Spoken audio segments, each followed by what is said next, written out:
దేవునామానికి స్తోత్రం కలుగును గాక. ప్రియులారా, అందరూ బాగున్నారా? యూట్యూబ్లోను స్టేటస్లోను వీక్షించేటటువంటి వారికి నా హృదయపూర్వకమైన వందనాలు తెలియజేస్తున్నాను. ఈరోజు మన ప్రసంగ అంశం ఏంటంటే అడ్రస్ లేని ఉత్తరం. ఏంటి అడ్రస్ లేని ఉత్తరం ఏంటి అని అనుకుంటున్నారా? అవునండి, మన జీవితము బాగుపడాలి అని అంటే ఒక అడ్రస్ మనకి కావాలి. ఒక యథార్థ సంఘటన మీకు చెప్తాను. బిల్లీ గ్రహం అనేటువంటి ఒక దైవ సేవకుడు, మిషనరీ.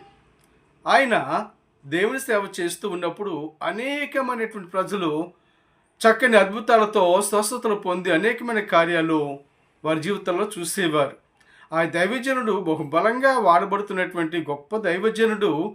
అలాంటి దైవజనుడు మృత్యువాత పట్టి మంచం మీద పడ్డాడు. అటువంటి సమయంలో సంఘము ఆయన గూర్చి ప్రార్థన చేస్తుంది. నా సేవకుడిని, మా సేవకుడైన బిల్లీ గ్రహాం గారిని మీరు స్వస్థపరచండి, బ్రతికించండి, మృత్యువాత నుంచి తప్పించండి అని ప్రార్థన చేస్తున్నారట సంఘస్థులు.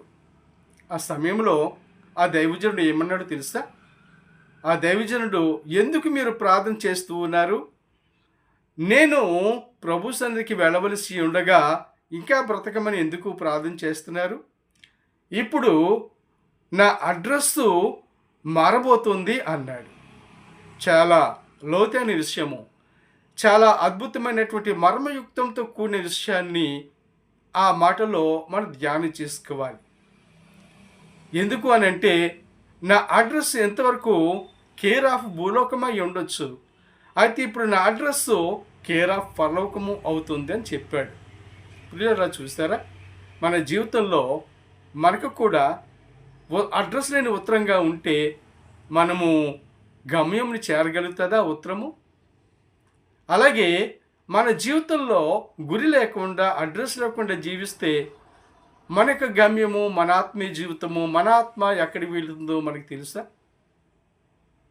కనుక ప్రియులారా, ఈ విషయంలో మనం ధ్యానించవలసినటువంటి గొప్ప విషయము సూటిగా ఏంటి అని అంటే, మన యొక్క అడ్రస్ ఏమై ఉండాలి?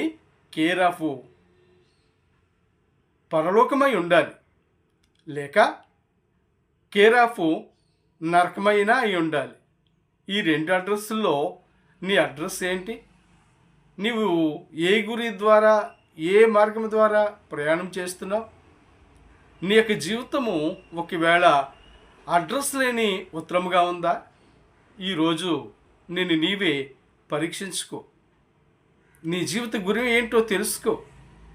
ఈ రీతిగా నీవు దేవుని యొక్క